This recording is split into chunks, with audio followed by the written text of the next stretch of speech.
शिव, सावन, सोमवार, ये सनातन में इसका क्या महत्व है? इसका कोई वैज्ञानिक पक्ष है या परंपरा से ऐसा कुछ मान लिया गया? ही शिव है और शिव ही सुंदर है।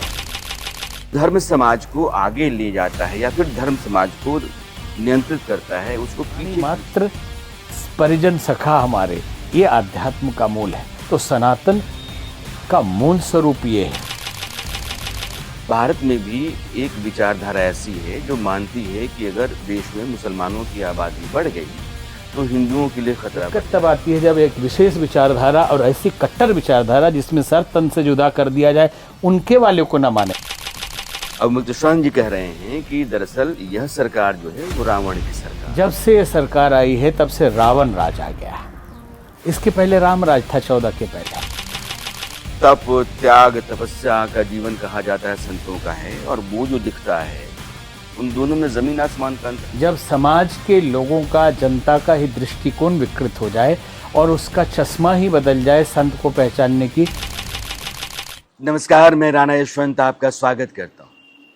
सनातन परंपरा में धर्म, समाज और संस्कृति की रक्षा के लिए 7वीं या 8वीं शताब्दी में आदि शंकराचार्य ने 4 पीठों की स्थापना की और दशनामी संन्यास परंपरा की शुरुआत की। उस परंपरा में अखाड़े आए। उन अखाड़ों में जो सबसे पुराना अखाड़ा है वो जूना अखाड़ा है। जूना अखाड़ा यानी कि प्राचीन अखाड़ा। उस अखाड़े के महामल्लेश्वर उमाकांत जी सरस्वती, उमाकांतानंद सरस्वती, आपका बहुत बहुत स्वागत है। ये जो परंपराएं हैं, जैसे सरस्वती है, सागर है, तीर्थ है, गिरी है, यही संन्यास परंपरा दशनामी है, उसी में आता है। पहले तुम ये जानना चाहते हो कि जैसे सरस्वती, कुछ लोग गिरी लगाते हैं, कुछ तीर्थ लगाते हैं, कुछ सागर लगाते हैं, ये क्या है और क्यों है? इसका महत्व क्या है? देखिए, आपने जैसा प्रारंभ में कहा कि प्राचीन अखाड़ा है, जूना अखाड़ा, वास्तव में इस अखाड़े का नाम है भैरव अखाड़ा। पुराना होने के कारण मराठी गुजराती में इसको जूना कहा जाता है।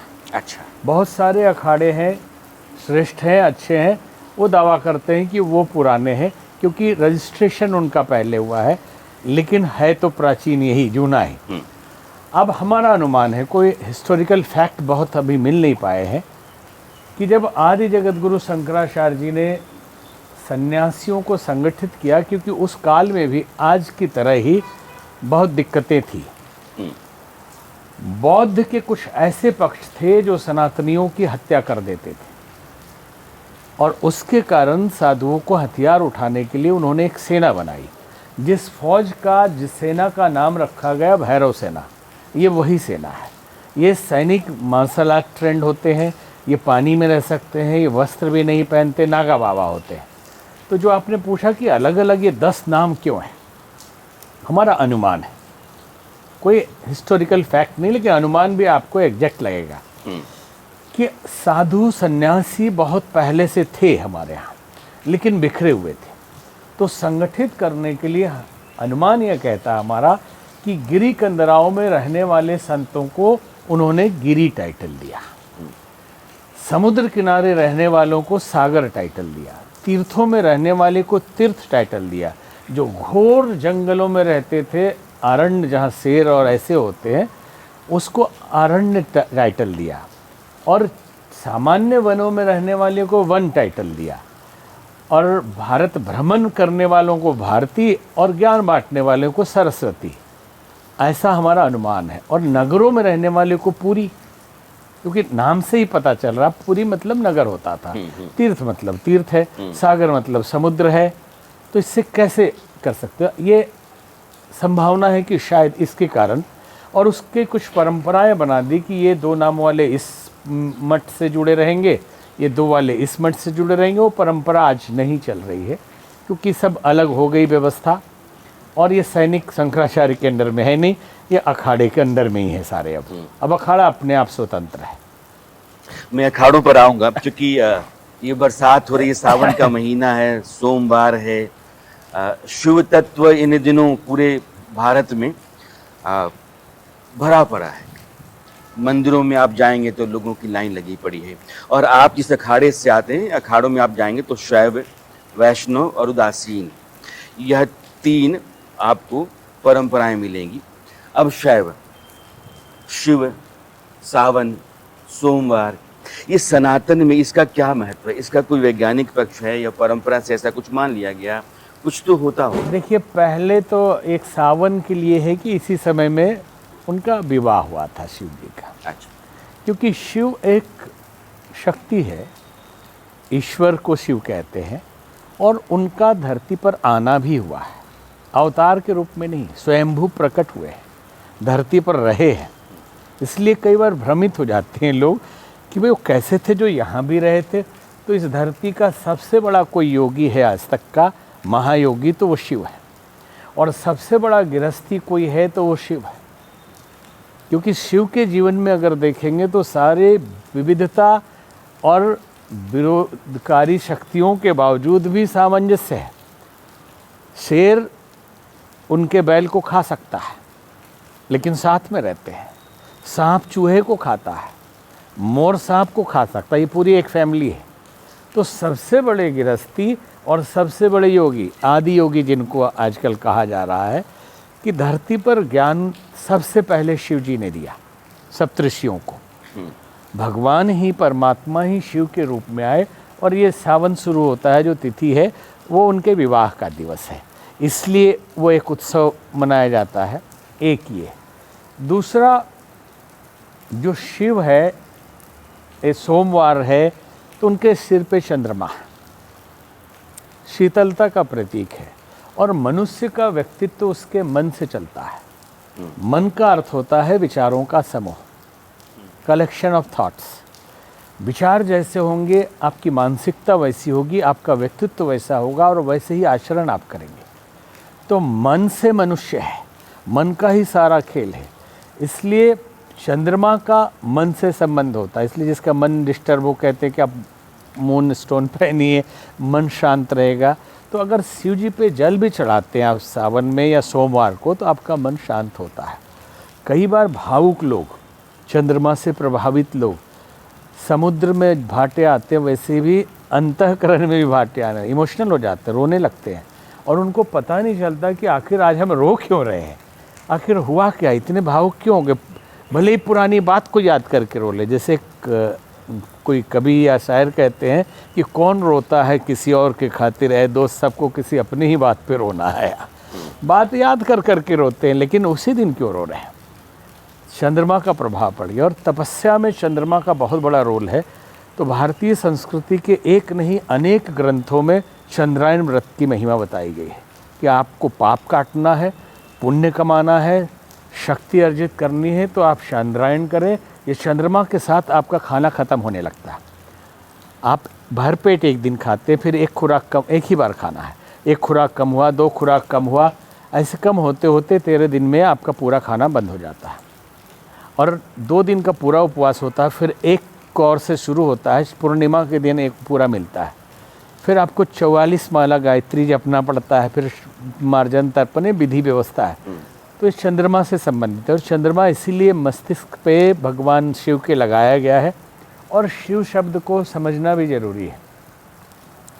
शिव कौन है ये बड़ा मुश्किल पड़ता है।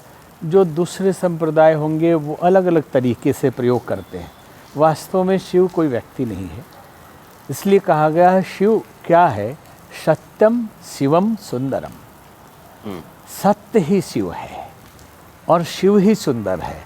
और शिव शब्द का अर्थ ही है कल्याण जिससे होता हो। तो महादेव कल्याणकारी हैं। और सावन का महीना है, निश्चित ही महादेव की उपासना करने वाले का कल्याण होता है। आमतौर पर जो लोग मानते हैं कि सनातन यह धर्म मूलतः, मैं उस धर्म को नहीं कहता हूँ जिसको सनातन कहता है। सनातन तो कहता है कि जीवन शैली एक लंबी परंपरा है।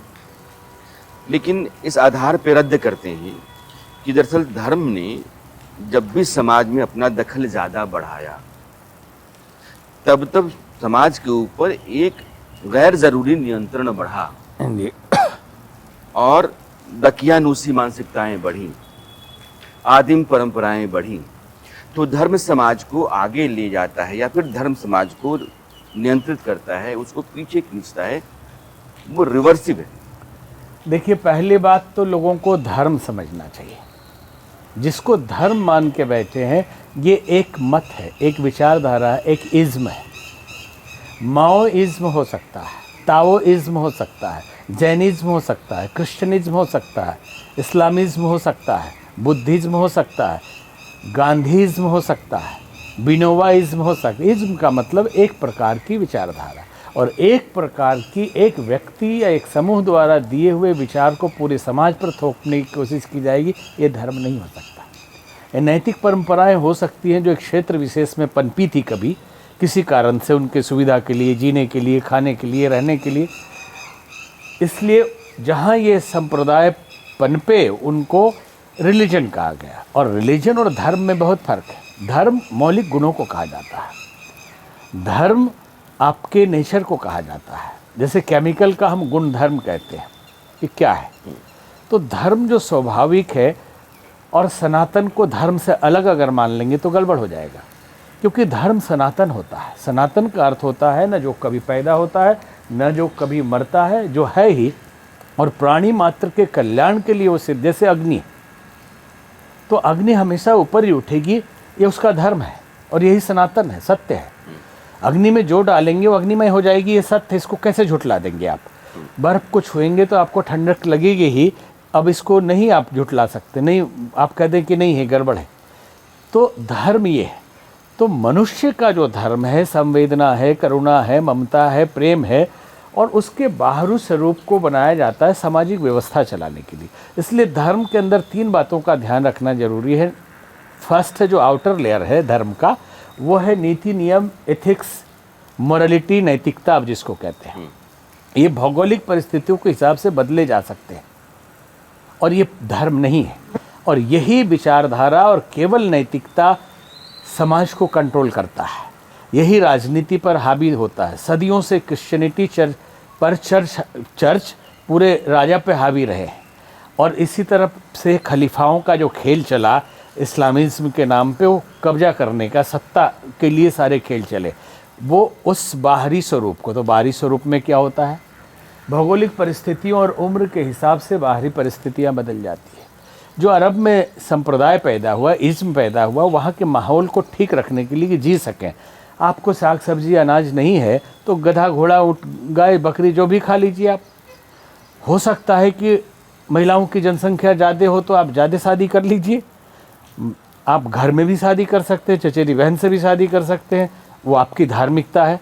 तो क्या आप सनातन धर्म में बहन से शादी करना धार्मिकता है? महापाप है। तो एक दूसरे से फ़र्क हो गया। ये उस क्षेत्र के लिए बना था, उसको पूरे विश्व पे जब लागू करना शुरू करेंगे तो दिक्कत आना शुरू हो जाएगी।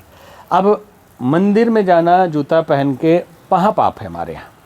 मंदिर के सामने एक पानी का वो रख दिया जाता है कि आप करके जाएं, पैर लगा के उसमें जाइए, हाथ वगैरह धो के जाइए। लेकिन क्रिश्चियन पादरी क्या जूता पहन के चर्च में नहीं जाता है? तो क्या उसको भगवान नहीं मिलते होंगे? उसको भी मिलते होंगे, लेकिन वो माइनस डिग्री में रहता है। स्विट्ज़रलैंड में या इंग्लैंड में या कनाडा के बर्फीले क्षेत्रों में है, वो चर्च में अगर खाली पैर जाएगा, पैर धो के जाएगा तो बीमार पड़ जाएगा, मर जाएगा। तो सुविधा के हिसाब से नीति नियम बनाए जाते हैं, ठीक है। तो अब नीति नियम को पूरे वैश्विक रूप से धर्म बनाकर समाज पर थोपा जाए तो, और उस समाज पर सीधे सीधे हम बात कहें जिसके नीति नियम में भी ये है कि वसुधैव कुटुंबकम, पूरा विश्व हमारा परिवार है, और वहाँ पे इतना संकीर्ण कर दिया जाए तो दिक्कत आने लगती है। और दूसरा जो आंतरिक धर्म का जो, ये तो बाहरी आउटर रूप हमने बताया, उसको कहते हैं मेटाफिजिक्स। दर्शन शास्त्री इसको कहते हैं तत्व मीमांसा या तत्व ज्ञान। तो जीव, प्रकृति और ब्रह्म के रहस्य को समझना, अंतर संबंधों को समझने को हम मेटाफिजिक्स कहते हैं। जो साइंस से ऊपर जाने लगता है, फिजिक्स से ऊपर जाने लगता है, तो क्वांटम और मेटाफिजिक्स में हम आ जाते हैं। तो हम कौन हैं, कहाँ से आए हैं, हमारा रिलेशन भेजने वाले के साथ क्या है, और प्रकृति में हमारा क्या रोल है, ये समझ में आ जाए तो ये धर्म का आंतरिक रूप है। इसके लिए धर्म होता है। और इससे भी आंतरिक रूप जो आत्मा उसकी है वो है आध्यात्म, कि आप समझ गए कि आत्मस्वरूप कण कण में जो तत्व है वो हम ही हैं, और हमारे अंदर भी वो है, और सबके सब ही आत्मरूप है। कौन पराया होए, कौन किस धर्म का है, किस संप्रदाय का है, क्या फर्क पड़ता है। प्राणी मात्र परिजन सखा हमारे, ये आध्यात्म का मूल है। तो सनातन का मूल स्वरूप ये है। लेकिन दिक्कतें आती है जब इतने व्यापक विचारधारा और दर्शन के ऊपर कुछ संकीर्ण एक क्षेत्रीय नैतिक विचारधारा इज्म थोपी जाती है, तो दिक्कत बढ़ने लगती है। अभी ये जो इज्म है, मैं मान लेता हूँ, जी। क्योंकि इस्लाम भी कहता है कि वो सनातन की तरह ही एक ऐसा धर्म है जो सदियों से चलता रहा है। भले ही पैगंबर मोहम्मद 7वीं सदी में आए, लेकिन वो कहता है कि इसकी जो मूल विचारधारा है वो पहले से ही है, वो भी सनातन की तरह ही है। टकराव भारत में और भारत के आसपास के देशों में दो धर्मों के बीच का है। भारत में भी एक विचारधारा ऐसी है जो मानती है कि अगर देश में मुसलमानों की आबादी बढ़ गई तो हिंदुओं के लिए खतरा बढ़ जाएगा। कई आपके जैसे संत और संत परंपरा के बहुत सारे जो मठाधीश हैं वो भी मानते हैं कि हिंदुओं को अपनी आबादी बढ़ानी चाहिए, अपने रक्षार्थ समाज में भी बहुत तरह के बंदोबस्त करने चाहिए। इस बात से आपकी सहमति कितनी है, असहमति कितनी? देखिए, इस बात से सहमति है हमारी। कारण है कि इज्म पर चर्चा हो रही थी। अगर विचारधारा में ही मूल रूप से मनुष्यता के लिए खतरा हो और उसकी जनसंख्या बढ़ती है और उनका दावा ही हो, तो दिक्कत आती है। वो हम आपको प्रमाण देते हैं। अगर उनके ग्रंथों में ही लिखा हो कि अगर काफिर हो, कोई दूसरा हो, हमारे इसको नहीं मान, यहाँ तो कहेंगे कोई भी हो, सब हमारा अपना है, आप किसी पंथ को मानिए। जैसे एक बात हम कहना चाहेंगे कि लोगों ने प्रश्न उठाया कि क्रिश्चियनिटी 2000 साल पहले, इस्लाम 1400 साल पहले, तो सनातन कितना पहले? तो हम कहते हैं कि आइंस्टीन इतने साल पहले, न्यूटन इतने साल पहले, मैरी क्यूरी इतने साल पहले, राइट ब्रदर्स इतने साल पहले। तो साइंस कितना साल पहले? साइंस की उम्र बता देगा कोई? भारतीय परंपरा में एक से एक ऋषि हुए, वैज्ञानिक, जिन्होंने अलग अलग मत, अलग अलग विचार दिया और सब मिलके भी एक है, सनातन है। दिक्कत तब आती है जब एक विशेष विचारधारा और ऐसी कट्टर विचारधारा जिसमें सर तन से जुदा कर दिया जाए, उनके वाले को ना माने। हम तो मानते ईश्वर अल्लाह एक समान, सबको सन्मति दे भगवान, लेकिन नहीं, उनके वाले अलग है, आपके वाले अलग है, उनके वाले को नहीं मानते तो आपका गला काट दिया जाएगा। तो दिक्कत आ जाती है, खतरा है। और जब शोएब जमाई टाइप के लोग नेशनल चैनल पे ये कहते हैं कि 25 करोड़ बांग्लादेश में, 25 करोड़ पाकिस्तान में और 25 करोड़ यहाँ है और जनसंख्या थोड़ी बढ़ेगी तो भारत हमारा है, और उनकी मान्यता गलत नहीं है, उनका सोचना भी गलत नहीं। हमने एक वीडियो बनाया था, क्या 2047 तक भारत इस्लामिक राष्ट्र बन जाएगा? प्रमाण उसमें दिए थे। जो दानापुर में पकड़े गए आतंकवादी, उसके पास जो मैप मिला है 47 तक, इसको तो इस्लामिक राष्ट्र बनाने की योजना है। क्योंकि गजवाए हिंद का स्वरूप ही यही है कि पहले मीर कासिम को समझा गया कि गजवाए हिंद हो गया, नहीं माना गया, फिर अगले जितने आक्रमण हुए उसको गजवाए हिंद मान लिया गया, और उसका मतलब है कि जो इसमें हिंद पर फतेह करेगा, मारा जाएगा तो स्वर्ग मिलेगा, जन्नत में उनको 72 हूरें मिलेंगी, जो बच जाएगा वो यहाँ राज करेगा। साफ साफ लिखा है। उसके हमने एक प्रमाण भी उठा के दिया था चैनल से ही, एक चैनल के बड़े एंकर का उसमें रिपोर्टिंग था, क्योंकि हमसे प्रश्न किया कहाँ से लिया, हमने उठा के लगा दी क्लिप। तो जब ऐसी मानसिकता रहेगी तो खतरा तो है ही। और उसमें गजवाए हिंद का स्वरूप यह है कि हिंदुस्तान के हुक्मरानों को जंजीरों से जकड़ कर लाया जाएगा, और गाजी वो कहलाएंगे जो गजवाए हिंद में जाके मार पाएंगे जितने ज़्यादा लोगों को। तो ऐसे खतरनाक विचारधारा से, ठीक है, बोलने के लिए इस्लाम भाईचारा का है, तो भाईचारा का बोलने के लिए है। हमारे पास भी बहुत करीबी मुस्लिम भाई हैं, हमारे करीबी हैं, मित्र हैं, भक्त हैं, लेकिन समन्वयवादी है, लेकिन सबके लिए हम नहीं कह सकते। बहुत दिक्कत है कि जब भाई भाई बने रह जाते हैं और चारा भी बन जाते हैं। बांग्लादेश में, पाकिस्तान में, यहाँ तक कि अब जहाँ इनकी जनसंख्या बढ़ती है, अब फ्रांस में बड़ी उदारवादी नीति के कारण फ्रांस ने आने दिया सबको, इटली ने आने दिया। फ्रांस की हालत क्या कर दी है, एकदम नर्क बना दिया एक स्वर्ग को। नेपाल की स्थिति बिगड़ने वाली है, जो चल रहा है अभी, जबकि सिर्फ थोड़े से 10-15 लाख 4-5% होंगे।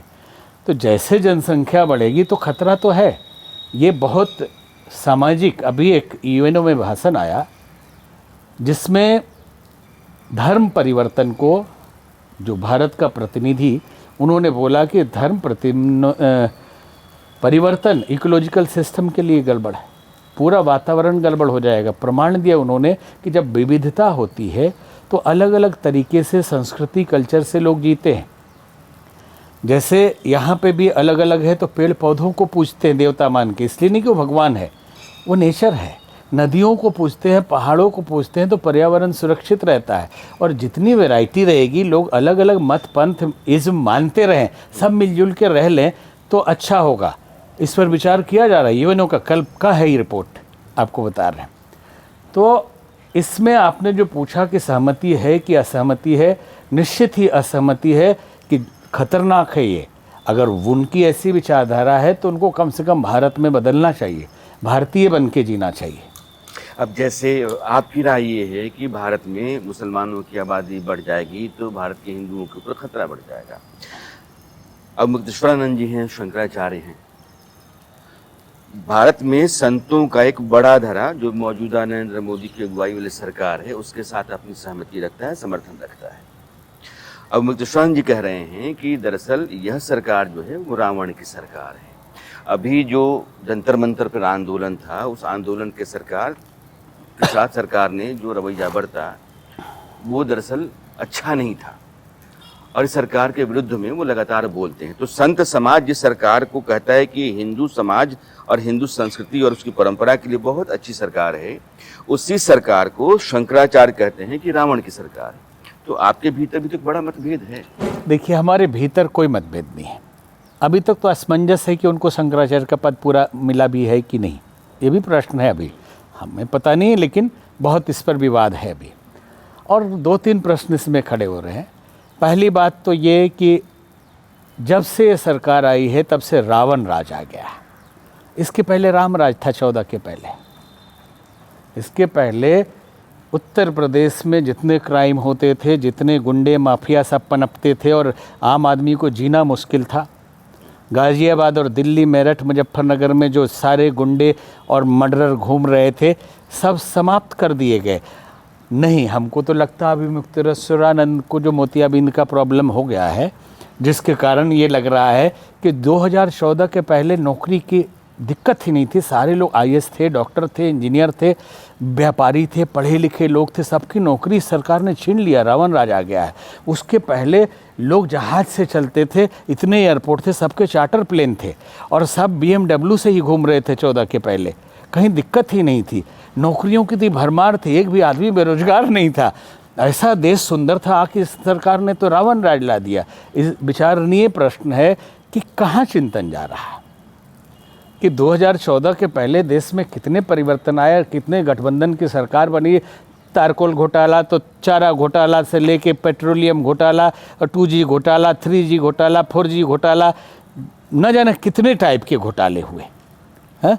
और उसमें सरकार के सब लोग जुड़े रहे, तो ये तो सब राम राज्य था। आज लग रहा है कि रावण राज आ गया इनके मत के हिसाब से। तो हम सहमत हैं हम इनके विचार से। भाई अच्छा आप बोल रहे हैं कि पहले तो जैसे आप कह रहे हैं जी, हम बस वो आपको जंतर मंतर पे ही ला रहे हैं। जी। जंतर मंतर पे जो हुआ, सरकार ने अत्याचार किया, ऐसा मान्यवर पूज्यवर का कहना है। लेकिन हमने भी जंतर मंतर को देखा। जंतर मंतर का आंदोलन नीट के विद्यार्थियों के लिए था। जंतर मंतर का आंदोलन उन विद्यार्थियों के लिए जिन्होंने 21 विद्यार्थियों ने आत्महत्या कर ली, उनको श्रद्धांजलि देने के लिए था और सरकार को आगाह करने के लिए था कि आगे से पेपर लीक न हो। ये मूल मुद्दा यही था। लेकिन वहाँ जो वक्तव्य दिए गए, वहाँ जो स्लोगन पढ़े गए, वहाँ जो बोर्ड लेके खड़े थे, ऐसी गंदी गाली, ऐसे गंदे स्लोगन भारतीय संस्कृति को तो कभी मंजूर नहीं है। तो क्या ये नीट के छात्र थे? इसमें पूरा देखने पर विश्लेषण में 2700 तो क्रिमिनल निकले, आइडेंटिफाई हुए कि 2700 पहले से मर्डरर है या अटेम्प्ट टू मर्डर के केस उनके ऊपर चल रहे हैं। तो स्टूडेंट का आंदोलन था, स्टूडेंट भी थे। स्टूडेंट बेचारे तो साइड हो गए, उनको तो कॉकरोच ने पकड़ लिया। और ये कॉकरोच, कितने दुर्भाग्य की बात है कि जेनजी कही जाने वाली आज की युवा पीढ़ी, अरे अपने को हाथी ही कर लेते, अपने को शेर बोल देते, लायन है। आप तिलचट्टा बन गए जो टॉयलेट में से और लेटरिन से निकलता है और बोलते हैं आई एम कॉकरोच। मानसिकता कहाँ जा रही है? तो सरकार ने क्या किया? पुलिस वाले मार खाते रहे, सिर फटते रहे, पिटाते रहे और गालियां दी जाती रही। पुलिस वालों का मजाक उड़ाता रहा, देश का मजाक उड़ाया गया, सनातन को गालियां दी गई, आरएसएस को गालियां दी गई। ये नीट के परीक्षा लीक के आंदोलन में आरएसएस क्या कर रहा था? नीट के परीक्षा लीक के आंदोलन में सनातन कहाँ से आ गया? नीट के परीक्षा लीक में तिलक तराजू तलवार कहाँ से आ गया? नीट के परीक्षा लीक में ब्राह्मणों को गाली देने का प्रसंग कहाँ से आ गया? तो आपको लगता है कि आंदोलन नीट के परीक्षा लीक का था? ये आंदोलन फ्रस्ट्रेशन का था। ये आंदोलन सत्ता से इतने दिन बाहर रहने का था, जिसके कारण जो मलाई खाने की आदत हो गई थी नेताओं की और घोटाला करने की, वो मौका ही नहीं मिल पा रहा है। क्योंकि बीजेपी ने, देखिए हर सरकारों में दिक्कतें होती है। इतनी बड़ी 140 करोड़ की जनसंख्या को संभालना आसान काम नहीं है और सबके मन का आप चल भी नहीं सकते। योजनाएं बनती है, धीरे धीरे उसमें अच्छा होता है, बुरा होता है, धीरे धीरे समाज खड़ा होता है और सुधार होता है। एक दिन में चुटकी से अलादीन का चिराग नहीं हो जाता। फिर भी अच्छी चीज़ें बहुत हुई हैं इस सरकार में। दिक्कतें भी आई हैं, गड़बड़ियाँ भी हुई हैं, लेकिन अच्छी चीज़ें भी हुई हैं। अब सरकार ने धर्मेंद्र प्रधान जी का इस्तीफ़ा दिलवा दिया, अच्छी बात है। उनकी बातें मान ली, उनको पैसा भी दिया जाएगा, वो भी बात है। फिर किस बात की गाली गलौज है? फिर किस? और उसके बाद आप श्रद्धांजलि देने वाले हैं, आप संवेदनशील लोग हैं, पढ़े लिखे लोग हैं।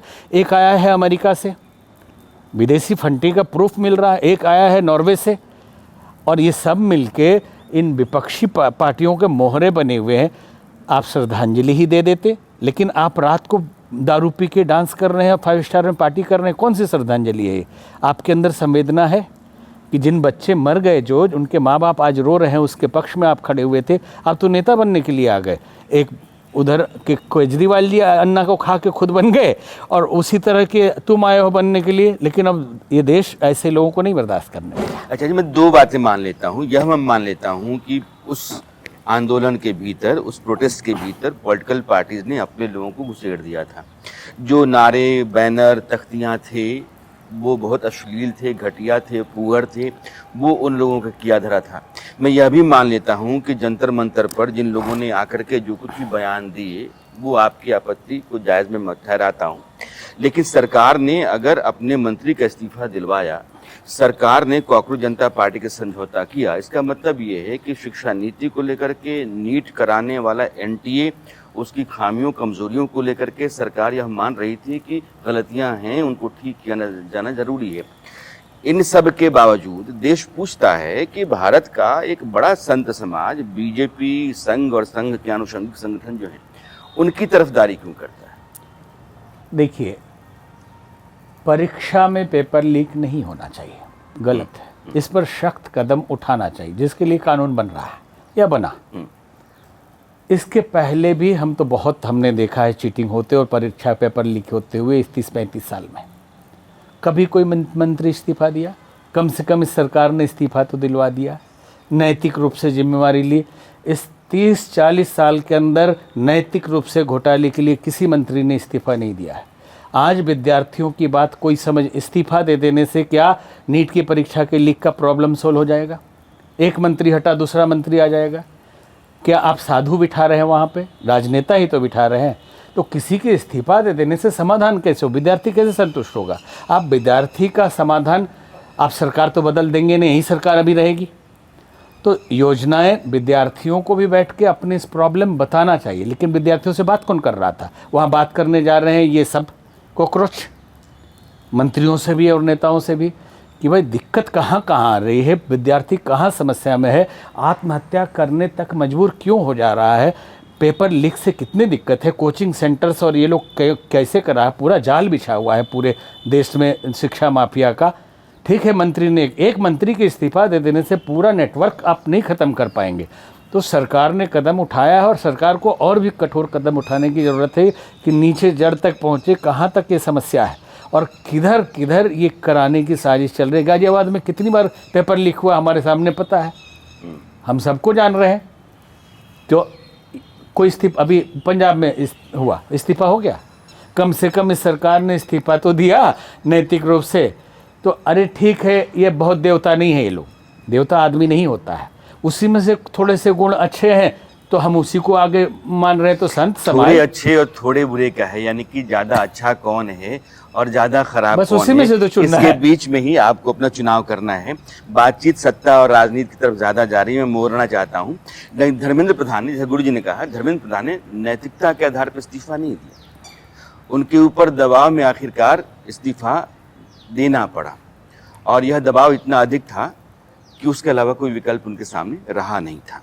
लेकिन एक जो बहुत लंबे समय से संत समाज को लेकर के सवाल चल रहा है वो ये है कि संतों में एक अलग तरह की कैटेगरी पैदा हो गई। वो लकदक गाड़ियाँ, आलिशान ज़िंदगी, लग्जरी से, वैभव से भरा हुआ जीवन, सिक्योरिटी गार्ड्स, 5 स्टार लाइफ, तो ये जो तप, त्याग, तपस्या का जीवन कहा जाता है संतों का है, और वो जो दिखता है उन दोनों में जमीन आसमान का अंतर है। तो इस पर आप लोग कोई ऐतराज नहीं करते हैं? खूब ऐतराज करते हैं, लेकिन किस पर ऐतराज करेंगे? कौन सुनेगा? जब समाज के लोगों का, जनता का ही दृष्टिकोण विकृत हो जाए और उसका चश्मा ही बदल जाए संत को पहचानने की, तो आप चिल्ला के क्या कर लेंगे?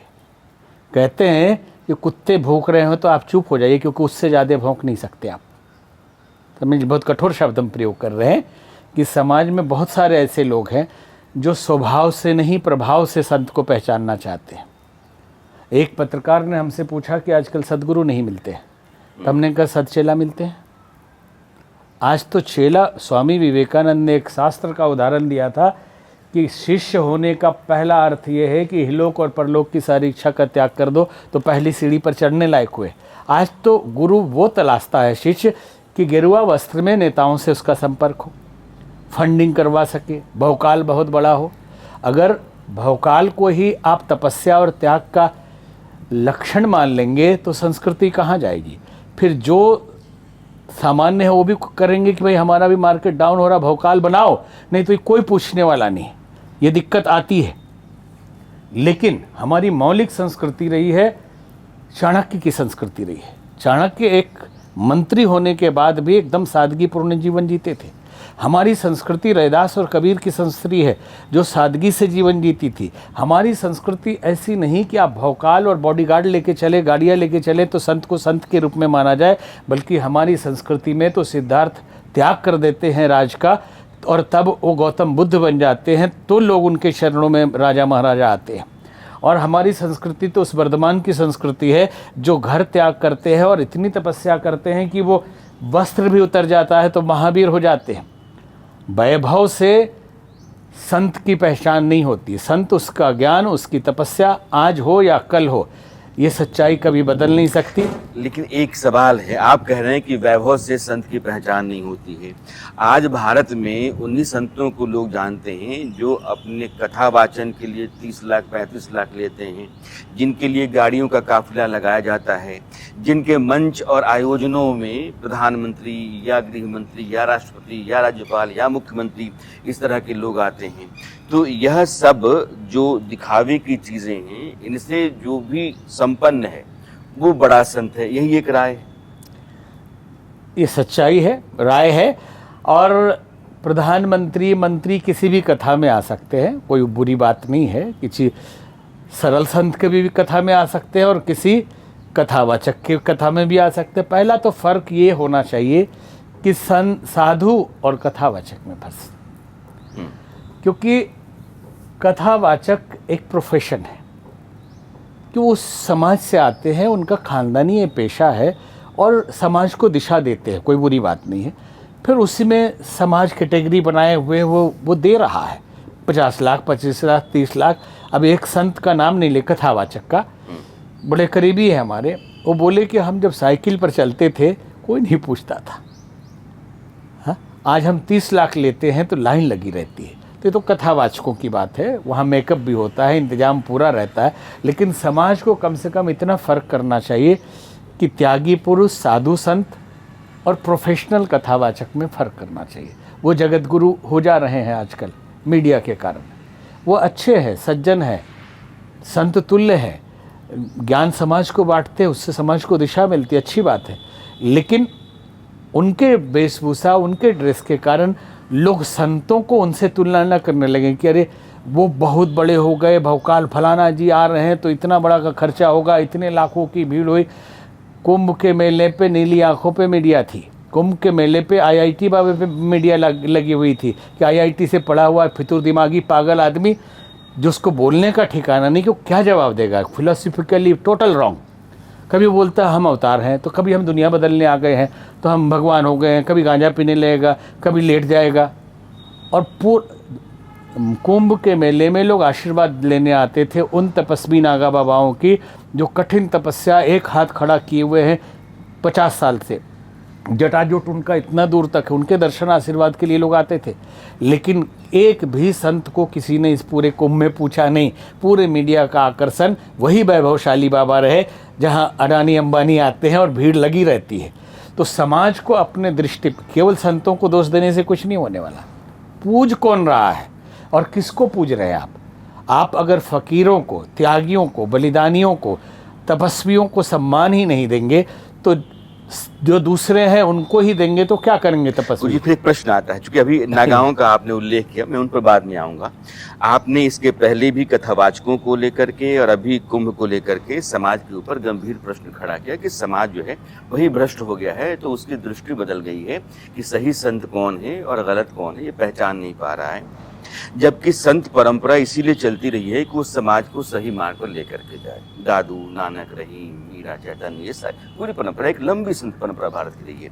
तो अगर संत परंपरा, संतों के होने के बाद भी समाज भ्रष्ट है, वो पथ बदला हुआ है, तो फिर ये संतों के ऊपर गंभीर प्रश्न है ना। देखिए, संतों के ऊपर कोई प्रश्न नहीं, हम बता रहे हैं कारण क्या है।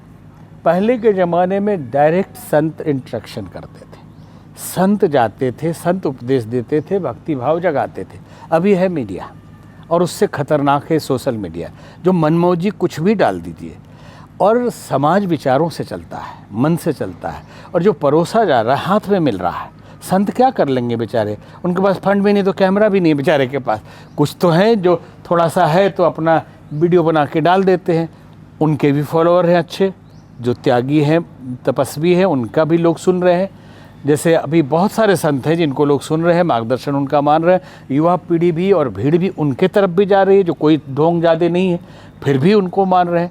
लेकिन सोशल मीडिया का बहुत बड़ा रोल है इसमें। चिंतक समाज, युवा पीढ़ी के विचारक, जो बुद्धिजीवी युवक हैं, मीडिया है, पत्रकार है, उनको भी ध्यान देने की ज़रूरत है। और सरकार को भी ध्यान देने की ज़रूरत है कि कैसे विचार परोसा जा रहा है, क्या हमारे राष्ट्र के उन्नति के लायक विचार है या नहीं।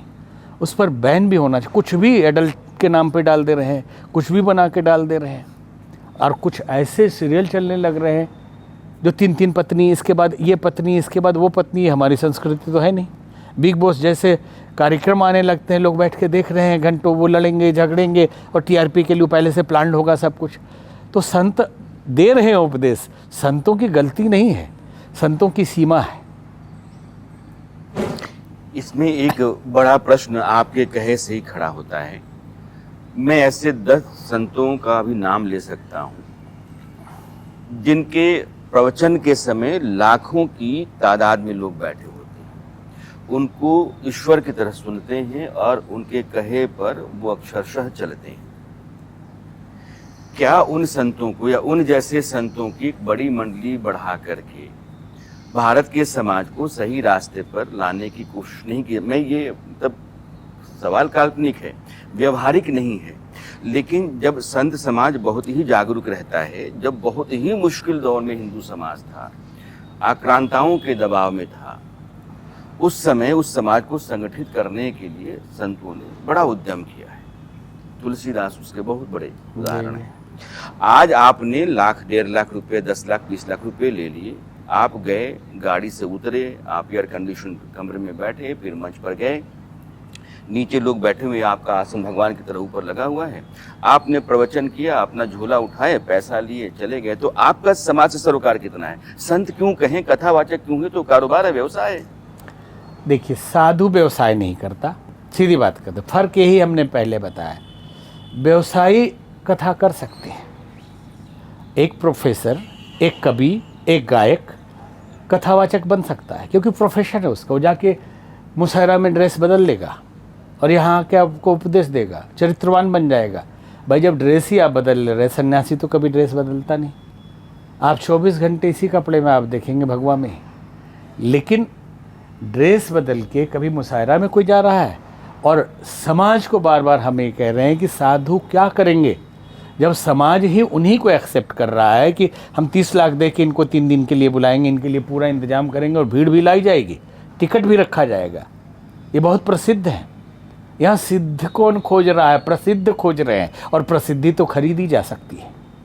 प्रसिद्धि तो पैसा लगाइए, आपके लिए स्पेशल प्रोग्राम चैनलों पे बन जाएगा। अब आज के भगवान पॉल ब्रंटन ने अपने पुस्तक में लिखा था, in search of secret India, there are 2 types of god in India. One is media projected god, another one is real god. तो 2 तरह के संत के लिए उन्होंने कहा था कि एक है प्रोजेक्ट किया हुआ, वो सोशल मीडिया हो या रियल मीडिया हो।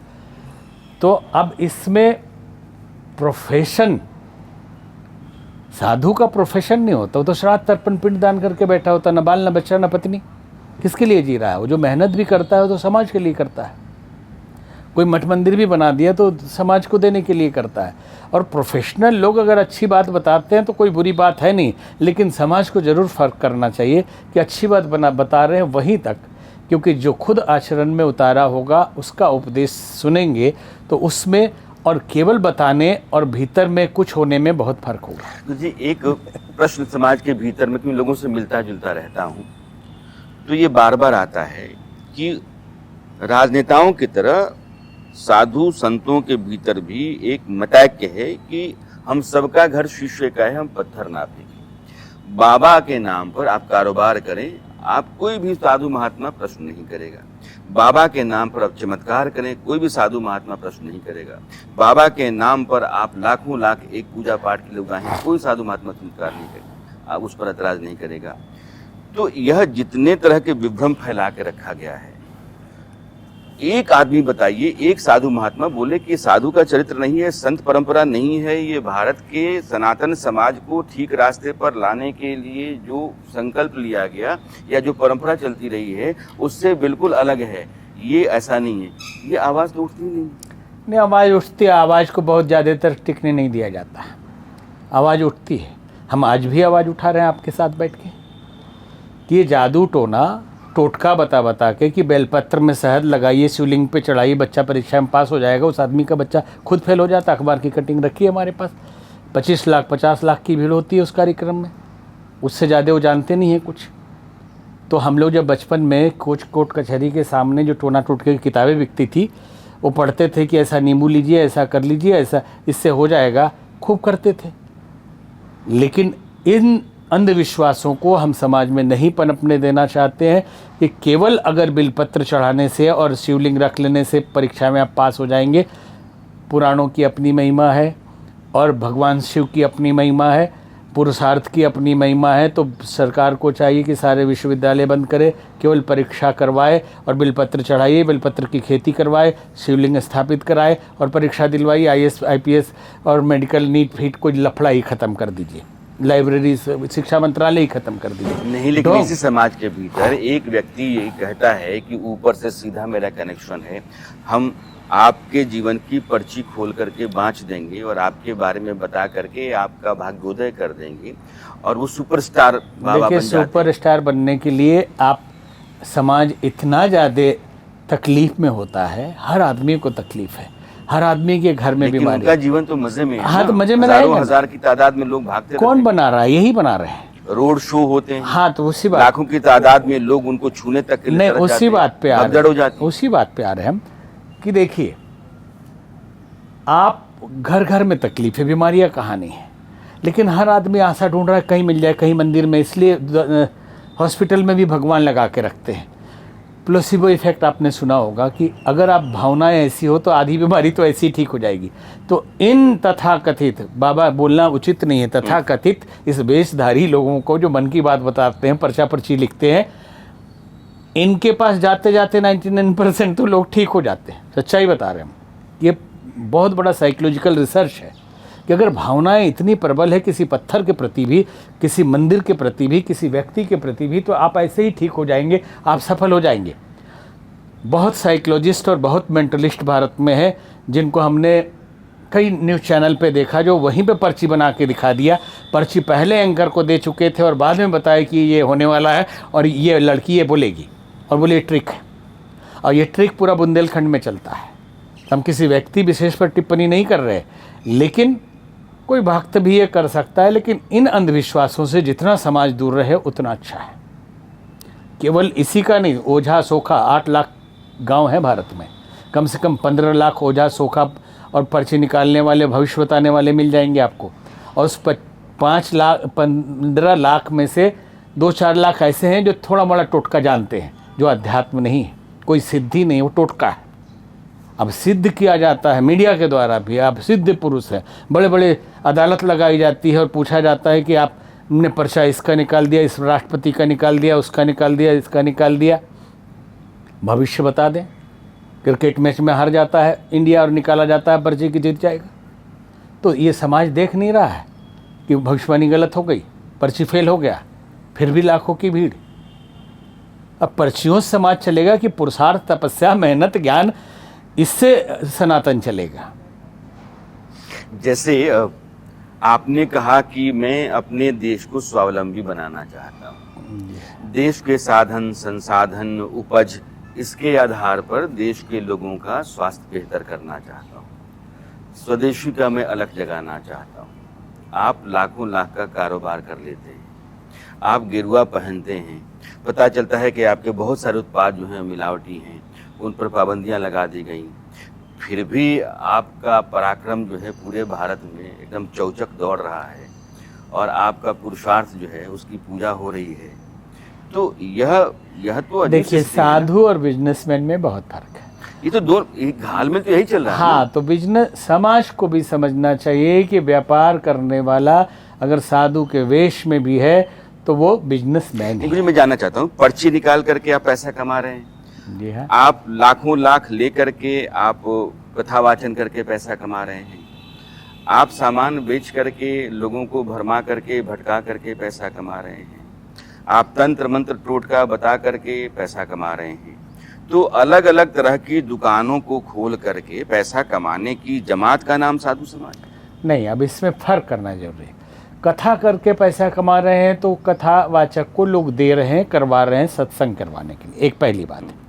और उस पैसे का सदुपयोग वो समाज सेवा में भी कर रहे हैं, ऐसा हमने देखा है, सीधे सीधे नहीं बोल सकते। दूसरा यह है, टोना टोटका जादू मंत्र से कर रहे हैं तो ये समाज को भ्रमित करना है, इसलिए इससे दूर रहना चाहिए। एक, फिर आप प्रोडक्ट बेच के कर रहे हैं तो ये साधु का काम है दवाई की दुकान खोलना, प्रोडक्ट बेचना साधु का काम नहीं। चेला कोई प्रोडक्ट बेच ले, साधु को प्रेरणा देना है, गौ रक्षा के लिए प्रेरणा। हम तो सीधे इस पर भी खुल के बोलते हैं, ठीक है गौशालाएं हैं, संत लोग गौ की सेवा कर रहे हैं, बहुत अच्छी बात है, करना भी चाहिए। हमसे लोगों ने पूछा कि आपने कितनी गौशालाएं खुलवाई, हमने कहा शिष्यों ने खोली है भाई, हम अकेला आदमी है, हम कितने गाय पाल पाएंगे, तो हम गाय ही पालेंगे, भूसा इकट्ठे करते रहेंगे कि हम उपदेश भी देंगे। तो साधु का काम नहीं कि 200 गाय पाल के रोता रहे कि भूसा की कमी हो गई भाई दे दो, उसका काम है कि 1000 गौशालाएं खुलवा दे, उनको प्रेरित कर दे। अगर स्वदेशी ही जागरण करना है तो स्वदेशी का प्रोडक्ट समाज के लोग करें, उनके लिए हम प्रेरित हम खुद ही बना के बैठ जाएंगे एक दुकान, और अगर बन जाएंगे और प्रोडक्ट बेचने लगेंगे तो हम बिजनेसमैन हो गए ना भाई, हम तो फिर साधु बचे नहीं। क्योंकि साधु के लिए बहुत लक्षण है, उपनिषदों में सन्यासी के तो लक्षण बताए गए हैं कि अपरिग्रही होना चाहिए। एक मुस्लिम कलाकार ने, कलाकार कहना पड़ रहा है, वो इमाम कुछ लिखते हैं वो, तो उन्होंने कह दिया कि गीता के 6 अध्याय के 10वें श्लोक में लिखा हुआ है कि भगवान कृष्ण 5 वक्त का नमाज पढ़ते थे। हाँ? और आजकल के हिंदू लोग को देखिए, शरीर से योग करना चाहिए, पूरे शरीर से हाथ ऐसे उठाए ओम नमः शिवाय ओम नमः शिवाय कर लिया, ये क्या मतलब है? सनातन समाज के लोगों ने गीता पढ़ी ही नहीं, आधे ने मान लिया कि ठीक बोल रहा है क्योंकि इतना जोर से श्लोक बोला हो, जबकि उसका अर्थ हम आपको बताते हैं। इसमें साधु का चरित्र आपको समझ में आ जाएगा। उस श्लोक का अर्थ है कि योगी को या साधु को चाहिए कि मन और इंद्रियों को वश में करके, 10 इंद्रियों को, ज्ञानेंद्रिय और कर्म इंद्रिय, आशा रहित होकर, शब्द अर्थ बता रहे हैं श्लोक का, कि आशा छोड़ के आप सेवा करिए, काम करिए, रिटर्न की आशा मत करिए, फल की आशा मत करिए, पुरुषार्थ पूरा करिए। आशा रहित होकर अपरिग्रही जीवन जीते। अपरिग्रही शब्द का अर्थ समझिएगा, कि अपने लिए ज़्यादा नहीं करना है, खाली वो उतना ही आपका है, आपका बिजनेस नहीं।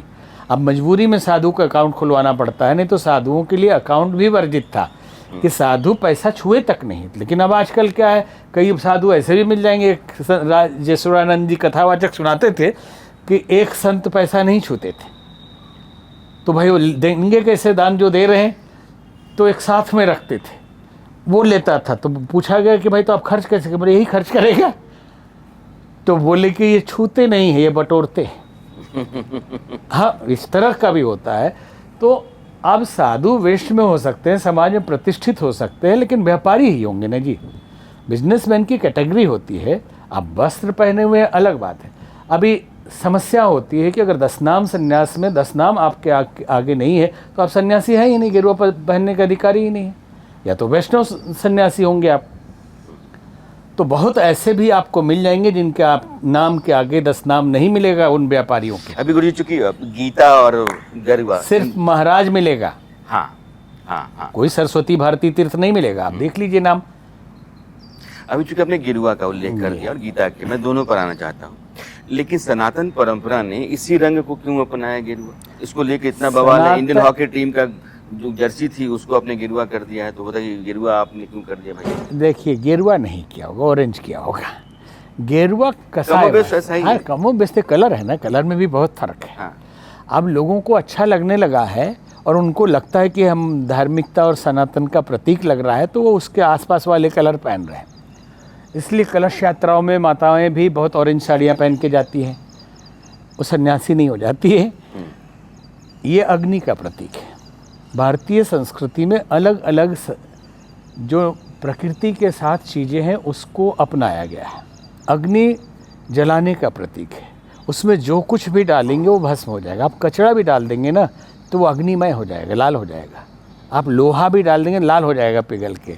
कूड़ा कबाड़ा भी डाल देंगे। तो साधु का जीवन अग्नि की तरह होता है। राग द्वेष सब इसमें जल के, मान अपमान, और जो कुछ भी उसको बोला जा रहा है या समाज में, आप अगर गुरु दत्तात्रेय या राजा भर्तृहरि के आप वैराग्य शतक पढ़ेंगे, वो क्या, जैसे मीराबाई ने कहा, करे ना फकीरी फिर क्या दिलगिरी, सदा मगन में रहना जी, कभी ने हाथी कभी ने घोड़ा कभी ने पैदल चलना जी। जहाँ बिठा दिया, बोले महीनों महीनों खाना नहीं मिला, गालियाँ मिली। ये राजा भर्तृहरि लिख रहे हैं वैराग्य शतक में। और कभी लोग हाथी पर बिठा के घुमा रहे हैं, लेकिन मन को शांत किए रहो तभी साधु हो। तो जो मेन प्रश्न था, किस विषय पे हम लोग बात कर रहे थे? यही, हाँ, गेरुआ वस्त्र।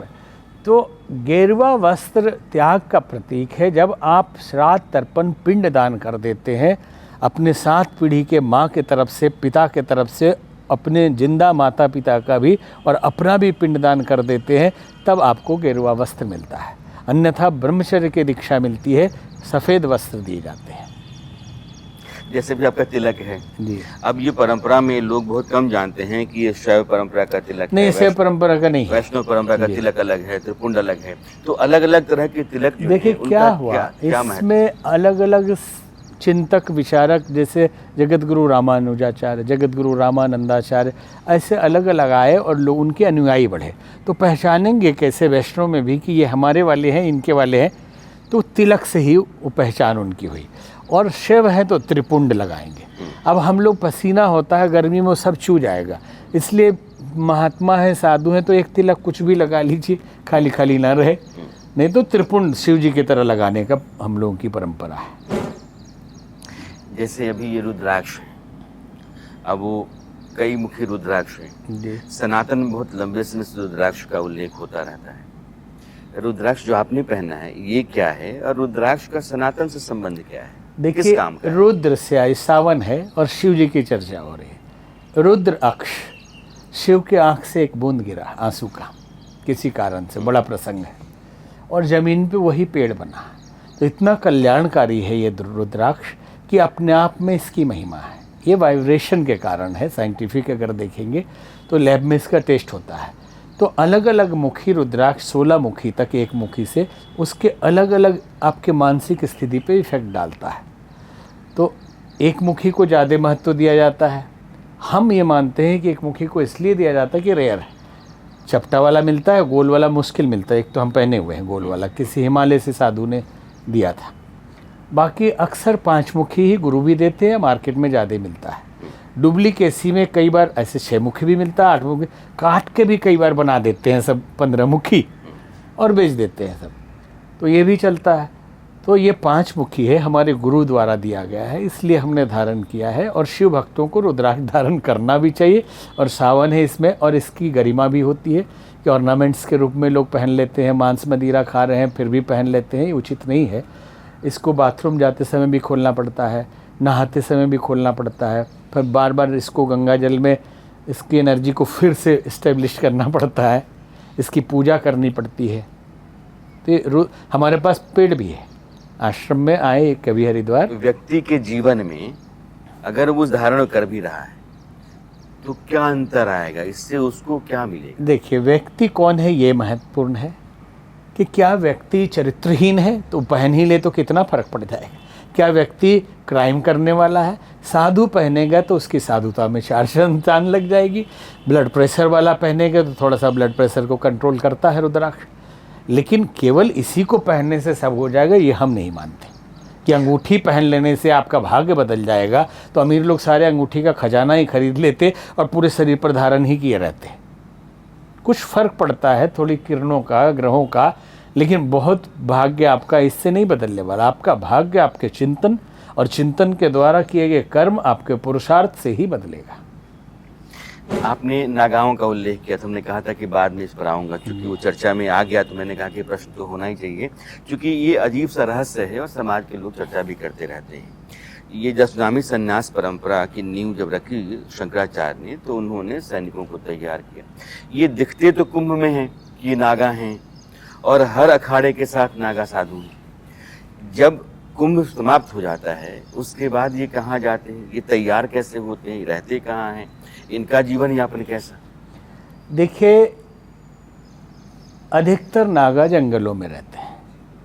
तो ये जैसे कुंभ समाप्त होता है ये चले हाँ, जाते चले जाते हैं, रातों रात जाते हैं। तो अखाड़ों से इनका संबंध कैसे हाँ, बनता बता रहे हैं हम उसको। ये जंगलों में रहते हैं, कुछ गुफाओं में। हमारे ही गुरु भाई नागा लोग हैं बहुत सारे जो कश्मीर के गुफाओं में या जंगलों में रहते हैं। जमशेदपुर से हम एक बार चल रहे थे तो जंगल में एक आश्रम दिखाई दिया, प्राचीन। हमको लगा ये सैकड़ों हजारों साल पुराना है, क्योंकि हम आर्कियोलॉजी वाले हैं। तो हम गाड़ी घुमा दिए, वहाँ गए, हम पता चला कि नहीं आर्कियोलॉजिकल साइट है ये। नागा बाबा लोग आए, दंडवत प्रणाम किए, बोले आप जानते हैं हमको? बोले हाँ, जूना अखाड़े के हम लोग हैं। तो इस जंगल में आप लोग नागा? बोले बहुत नागा हैं यहाँ। तो उनके हेड होते हैं, उनके भी जुगाड़ व्यवस्था होती है, और वो सूचना ग्रह तिथि के हिसाब से अनुमान लगाते हैं, और सूक्ष्म संदेश भी, इनके पास दिव्य शक्ति भी होती है, उनको मिल जाता है कि अभी आने वाला है। और सब पहले से फिक्स है। जैसे माघ मकरगत जब रवि होई, तीरथपति ही आओ सब कोई। माघ के महीने में मकर राशि में जब सूर्य आएंगे तो ही प्रयाग में कुंभ होगा या माघ मेला लगेगा। तो गिनती करते रहते हैं कि भाई 12 साल हो गया तो पूर्ण कुंभ आने की तिथि आ गई है। माघ आ रहा है और ये मकर राशि में आ रहा है। तो वो लोग भी इतने भले ही नागा बाबा हैं लेकिन अज्ञानी नहीं है, ज्योतिष भी जानते हैं, ज्ञान भी बहुत है, तपस्या भी बहुत है और सिद्धि भी बहुत है। तो ये जंगलों में चले जाते हैं, कुछ मठों में रहते हैं, लेकिन समाज में कुछ घूमते हैं तो एक ऐसे अंगोछा जैसा बांध लेते हैं, बाकी ऊपर से कुछ नहीं पहनते। तो ये तपस्या कठिन करते हैं, जिसमें पंचअग्नि तपते हैं। टेम्परेचर कितना भी हाई हो उसमें 60 डिग्री 65 डिग्री में जला के बैठे रहते हैं, ये भी तप करते हैं। और हमने नागा बाबाओं को भी देखा है। और ऐसे जो योग पीठ है मुंगेर, स्वामी निरंजनानंद जी हैं हमारे बहुत करीबी हैं, हम 1-1.5 साल पहले गए थे। उनके गुरुजी ने भी, स्वामी सत्यानंद जी ने भी ये तपस्या की थी अग्नि वाली, इन्होंने भी की। बोले बेहोशी हालत में उस अवस्था में पहुंच जाते थे, उतने डिग्री में तो मर जाएगा आदमी, उतने टेम्परेचर बढ़ा के वहाँ वो रहते थे। तो ऐसे ही संत नागा बाबा कुंभ में आते हैं तो लगभग 40% तो मठ मंदिरों में होते हैं जो अंगोछा पहने रहते हैं, लंगोटी पहनते हैं, अंगोछा पहनते हैं। फिर वो कुंभ में आने के बाद अपने मूल स्वरूप में आ जाते हैं। और कुछ जो 60% हैं वो एकदम बाहर से आते हैं और रातों रात गायब होते हैं। तो कुछ गाड़ियों से जाते हैं, कुछ बस बुक कराया जाता है, कुछ उनके गुरु लोग सबकी व्यवस्था होती है, और कुछ नए नागा तैयार होते हैं हर कुंभ में, वो भी होते हैं। किसी अखाड़े में कितने नागा हैं, उनका कोई रिकॉर्ड होता है? नहीं होता है, रजिस्ट्रेशन तो होता है। हमको एग्जैक्ट तो याद नहीं है कि निर्वाणी में कितने हैं, निरंजनी में कितने हैं या जूना में कितने हैं, लेकिन अखाड़े के पास से रिकॉर्ड होता है, क्योंकि जब पैरेलल सिस्टम चलता है, अखाड़े का एक सिस्टम चलता है। हर 6 साल में एक सभापति नियुक्त होते हैं, 4 महामंत्री नियुक्त होते हैं, फिर 10-12 श्री महंत होते हैं जो इस सिस्टम को पूरा देखते हैं। महामंडलेश्वर अलग होते हैं, उपदेशक गुरु के रूप में पूज्य हैं, बस अधिकार पूरा उनका है नागा बाबा को संभालने का। और उनके अंडर में हजारों हजार शिवालय मठ मंदिर देश भर के प्राचीन होते हैं। उसको चलाने के लिए एक स्थानीय अध्यक्ष होता है, उसको स्थानाधिपति कहा जाता है, जिसको लोग चलती भाषा में थानापति कह देते हैं। कोठारी, भंडारी, कोतवाल, सेना में जो सिस्टम आया है, आप एसएचओ जो आप चौकी अधिकारी है वो थानापति है। तो हमारे यहाँ भी नागांव में थानापति होते हैं, कोतवाल भी होते हैं, और बाकायदा वो उनका वेशभूषा अलग होता है। कोतवाल सूचना देते हैं, वो सारा व्यवस्था करते हैं। तो और रमता पंच होते हैं, जिसको आप मोबाइल फोर्स कहते हैं, कि वो 10 कितने पे डायल करते हैं। तो उस तरह से उनको पहले के ज़माने में घोड़े दिए जाते होंगे उनको घूमने के लिए। अब उनको गाड़ियाँ दी जाती हैं जो मठ मंदिरों की व्यवस्था देखते हैं, कोई अव्यवस्था तो नहीं है। और इन्हीं साधुओं में एक मोर पंखी साधु होते हैं, मोर छाप, वो वास्तव में है मोहर छाप। उनके पास एक प्रमाण पत्र होता है अखाड़े की तरफ से, ये मुगल काल का बना हुआ है। तो उसमें लिखा रहता है, कोई राजा, कोई मुगल शासक कोई भी साधु के ऊपर हस्तक्षेप न करे, मंदिरों का, टूटे हुए मंदिरों का जीर्णोद्धार करवाना, भक्ति का प्रचार करना, समाज को सही दिशा देना इनका कर्तव्य है। इसलिए कोई इनको दिक्कत पहुंचाता है तो अखाड़ा उनके खिलाफ एक्शन लेगा, उसमें लिखा हुआ है और मोहर लगी हुई है अखाड़े की। तो वो दिखाते हैं कि हम मोर छाप हैं। तो हमको भी नहीं पता कि मोर छाप क्या होता है, तो फिर समझ में आया कि ये मोहर छाप है। एक बात मैं आपसे थोड़ा सा विस्तार से जानना चाहूँगा। जब साम्राज्य थे, सल्तनत थी, सूबेदार थे,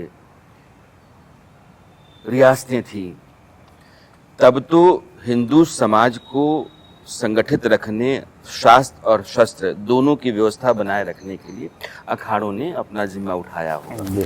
अब ये लोकतांत्रिक व्यवस्था है, दुनिया बहुत बदल गई है, ना तो उस तरह की व्यवस्था आज काम कर रही है, ना उसकी कोई आवश्यकता है। तो अब जो अखाड़ों की व्यवस्था है, परंपरा जो चलती रही उससे कितना अलग हो गई है और कितना इसमें बिखराव आ गया? देखिए, बहुत बिखराव नहीं कहेंगे, अखाड़े बढ़े हैं कुछ, क्योंकि जैसे निर्मल अखाड़ा है, जैसे उदासीन अखाड़ा है, जैसे सिखिज्म कहते हैं हम अलग हैं, लेकिन उदासीन अखाड़े के जन्मदाता कौन है? श्री चंद्र भगवान है, गुरु नानक देव के पुत्र हैं, तो उन्हीं का तो है ये। तो अखाड़े थोड़े बढ़े हैं और सेना स्तर पे उसकी ज़रूरत आज नहीं है। प्रजातंत्र है, हमारी पुलिस व्यवस्था, शासन व्यवस्था और सरकार के पास काफ़ी है। आवाज़ उठाना ज़रूरी है। कुंभ हुआ करते थे वो तो पुण्य के लिए, तपस्वियों के दर्शन के लिए, साथ में धर्म के अंदर जो विकृति आ रही है, जो स्वरूप में, नैतिकता में गलत चीज़ों को हम पनपा रहे हैं, उसमें सुधार किया जा सके, इसके लिए धर्म संसद होते थे और संत लोग बैठ के विचार करते थे कि 6 वर्ष और 12 वर्ष के लिए ये खराब चीज़ों को समाज में निकाला जाए कि ये न रहे, जो नैतिक दृष्टि से, सांस्कृतिक दृष्टि से, धार्मिक दृष्टि से अनुचित है समाज के लिए। तो अभी भी चल रहा है, लेकिन उस स्तर पे नहीं है, कमी तो आई है। नैतिक, धार्मिक, सांस्कृतिक दृष्टि से जो अनुचित है उसको ठीक रास्ते पर लाने के लिए या उसको हटाने के लिए धर्म संसद हुआ करती है। आज भी संतों का बड़ा जमावड़ा होता है, कई जगहों पर होता रहता है। ये जो सरकार है वो संतों की सुनती भी है।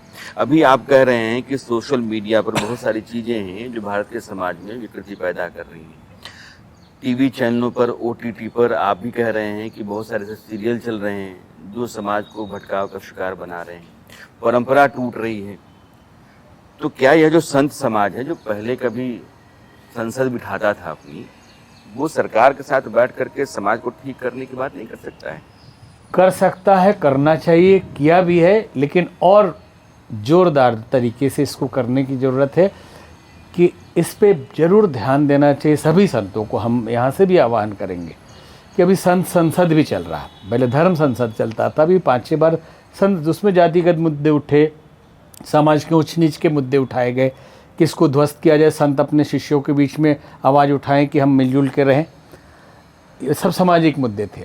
और सरकार पर भी दबाव बनाया जाए कि जिससे कि ये जो जातिगत जनगणना हुई, अगर क्योंकि जाति का उल्लेख आपने कर दिया है, भारत में जो संत हैं, मठों में हैं, मंदिरों में हैं, या हिंदू समाज की ठेकेदारी लेकर के चलने वाले संगठन हैं, वो चाहते हैं कि समाज पूरी तरह से संगठित रहे, लेकिन वही चाहते हैं कि जातियां बनी रहे, जातियों में भेद रहे, और निचली जातियों को मंदिरों में, तालाबों तक, कुओं तक ना पहुंचने के लिए उनके ऊपर से या उनकी तरफ से इस तरह के आदेश रहते हैं, या उन्होंने समाज में इस तरह का मानस बना रखा है।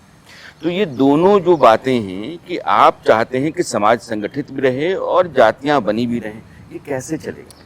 देखिए, अब वो कौन लोग हैं और कौन संगठन है जो जातियों को बनाए रखना चाहते हैं, ये हमको तो नहीं पता चल रहा है, क्योंकि हम बहुत समाज में घूमते हैं, गांव-गांव जाते हैं, वो संकीर्ण मानसिकता के लोग हैं, उनको इतिहास की भी खबर नहीं है कि जातियां भारत में कभी हुआ ही नहीं करती थी। भारतीय समाज में वैदिक हो या सिंधु घाटी सभ्यता का समय हो, जाति व्यवस्था थी ही नहीं, वर्ण व्यवस्था थी। वो भी वर्ण व्यवस्था गीता में अगर आप पढ़े तो चातुर्वर्णम मया सृष्टवा गुण कर्म विभाग सा, गुण और कर्म के हिसाब से वर्णों की व्यवस्था थी कि अगर आपके अंदर शौर्य पराक्रम है तो आप सिपाही बन सकते हैं, क्षत्रिय हैं, और आप राजा तक बन सकते हैं। और अगर आप व्यापारिक बुद्धि है तो आप वैश्य में जा सकते हैं, भले ही आप उस शासक के पुत्र हैं। और अगर आपके अंदर ज्ञान की पिपासा है, तपस्वी हैं, तो आप ब्राह्मण माने जाएंगे। इसके इतिहास में बहुत उदाहरण हैं, जो एक दो हम आपको देना चाहेंगे। नीच जातियाँ, नीच और ऊंच होती कहाँ है, बना दिया गया पॉलिटिशियनों ने, उसके प्रूफ हम आपको देंगे। उपनिषद है 108 ऐसे, तो उसमें एक जबाल दर्शन उपनिषद है। तो जबाल दर्शन उपनिषद के रचयिता है सत्यकाम जबाल। आपको पता है उनकी माँ कौन थी? उनकी माँ एक वेश्या थी, पिता का पता ही नहीं था। तो किस वर्ण में आए? जब विद्यालय में पढ़ने गए तो उनके पिता का नाम पूछा गया, तो उन्होंने बोल दिया माँ का नाम लिख लीजिए। तो समाज इतना सहिष्णु था।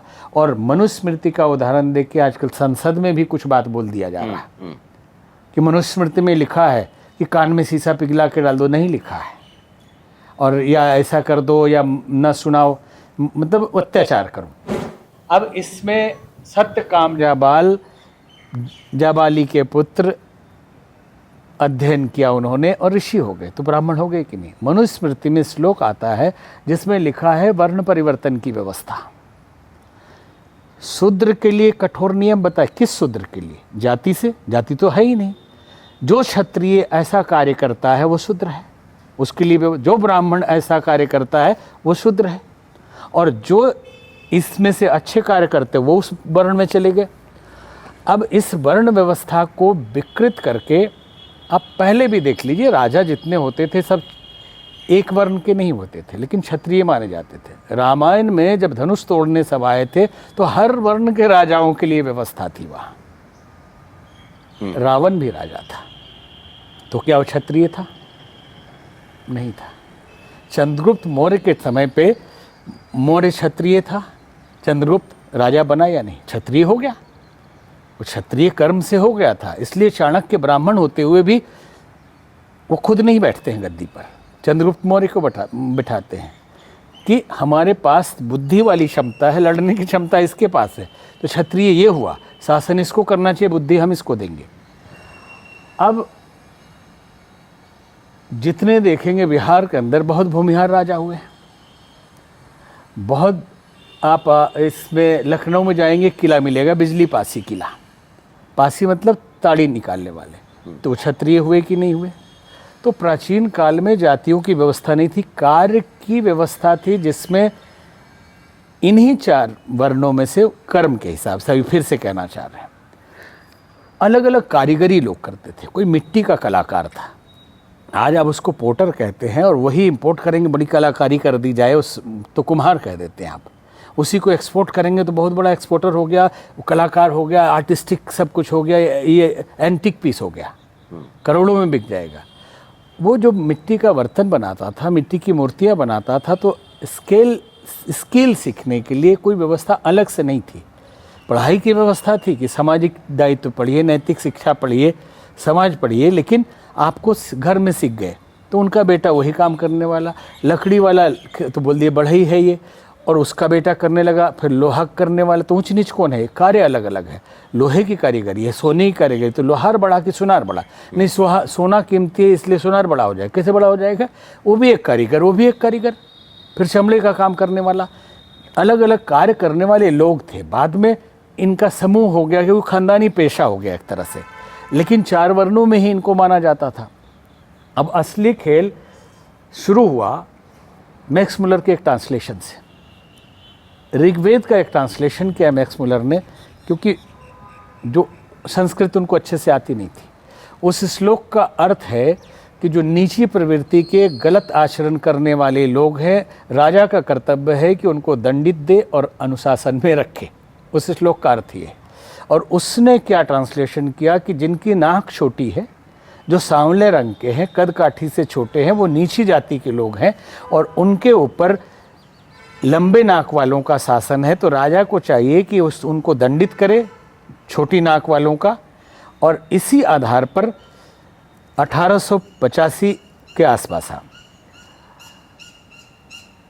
ह्यूम हेस्ले नाम का एक अंग्रेज, आज़ादी से पहले ही उसने नेजल इंडेक्स थियोरी बनाई, और पहली जातिगत जनगणना उसी समय की गई बंगाल प्रेसिडेंसी में।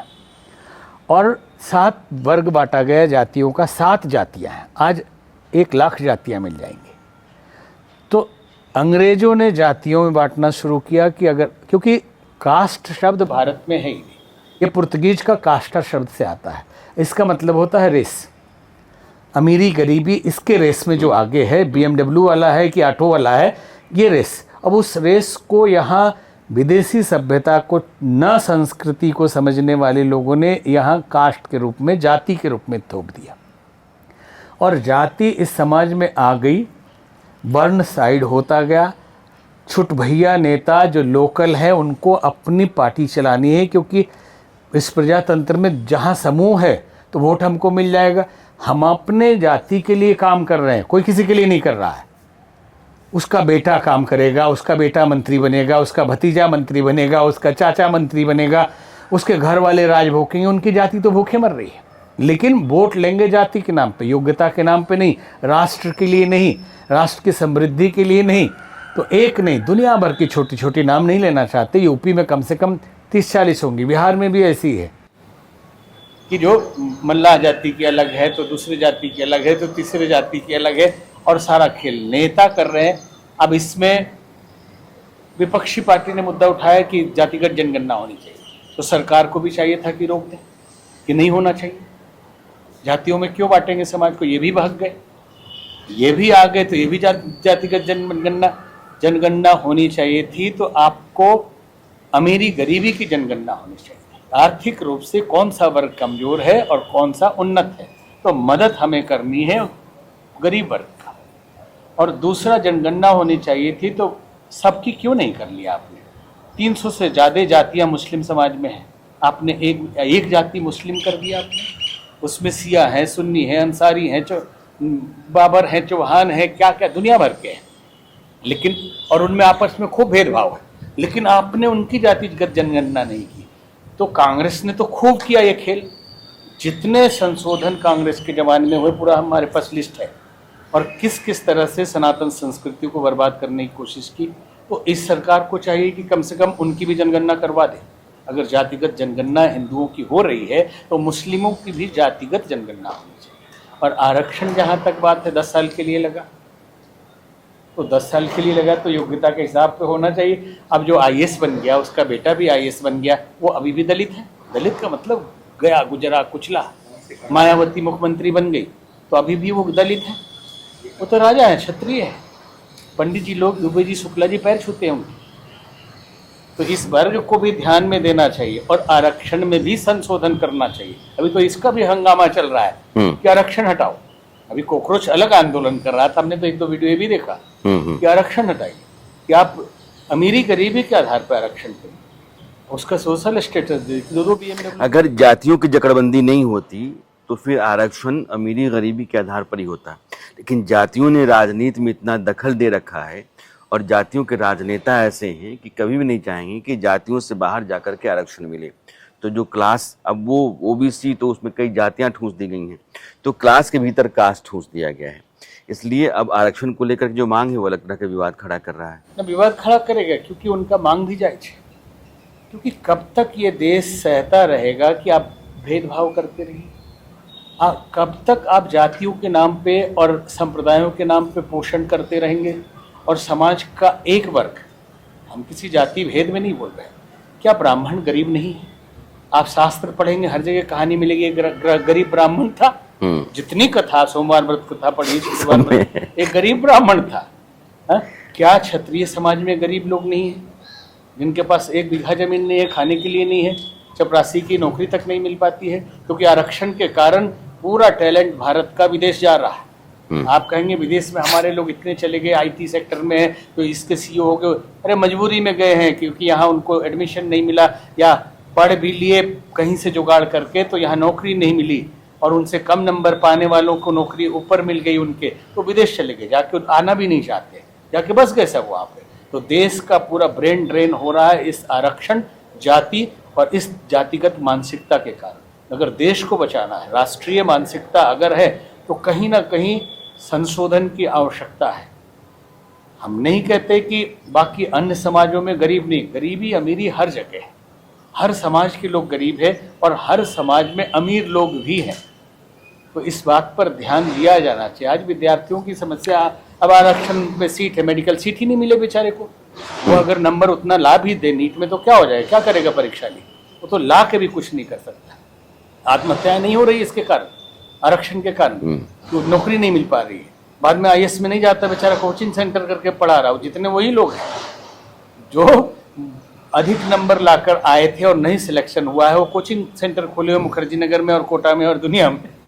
देश के प्रमुख संत जो है ना, वो समाज की एक बड़ी समस्या या चिंता की तरफ अपना ध्यान लेकर जा रहे हैं, उसको रेखांकित कर रहे हैं, अंडरलाइन करना जिसको हम कहते हैं। आप यह भी कह रहे हैं कि अगर भारत में आप गणना कर रहे हैं तो हिंदुओं में जिस तरह से जातियां हैं, आप फिर वो सैयद, पठान, कुरैशी, सैफी, अंसारी, वहाँ भी जातियों की गणना कीजिए। तो यह प्रश्न जो है वो कई हलकों से आपको उठता हुआ दिखाई पड़ेगा, सुनाई पड़ेगा। एक श्लोक है कि शैले शैले न माणिक्यम मौक्तिकम न गजे गजे, साधवो नहीं सर्वत्र चंदनम न बने बने। साधु जो है वो कोई बिरादरी नहीं है, एक प्रवृत्ति है, वो किसी व्यक्ति की हो सकती है, लेकिन संत समाज साधु बनकर के रहे, उसमें साधुत्व रहे, यह हमेशा से माना जाता रहा है। लेकिन अब जो है वो एक बड़ा भटकाव है जिस पर चर्चा आज हमारी चल रही थी, और एक लंबी चर्चा आपके साथ हुई। मुझे लगता है कि लोगों ने अगर सुना होगा तो आपको बहुत सारी ऐसी बातें मिली होंगी या आपका ध्यान उनकी तरफ गया होगा जिन पर आप विस्तार से चर्चा चाहते हैं। ये बारिश हो रही थी, ये थम गई, सूरज निकल आया। जीवन जो है कमोबेश ऐसे ही है, वो कभी धुंधलके में, कभी उजाले में, कभी ऊंचाई पर, कभी निचाई पर। तो ये जो उतार चढ़ाव जीवन का है, चलता रहता है। समाज का ये बड़ा सच है। और आपसे एक लंबी बातचीत जो है वो बहुत अच्छी रही है। मुझे लगता है कि बहुत लंबे समय से यह बची रह गई थी। तो धन्यवाद राणा जी, आपने ये प्रयास किया और ये समय आज निकाला और हम भी निकाल पाए, और निश्चित ही इन विचारों से लोगों को दिशा मिलेगी और कुछ न कुछ सार्थक होगा। जी, प्रणाम।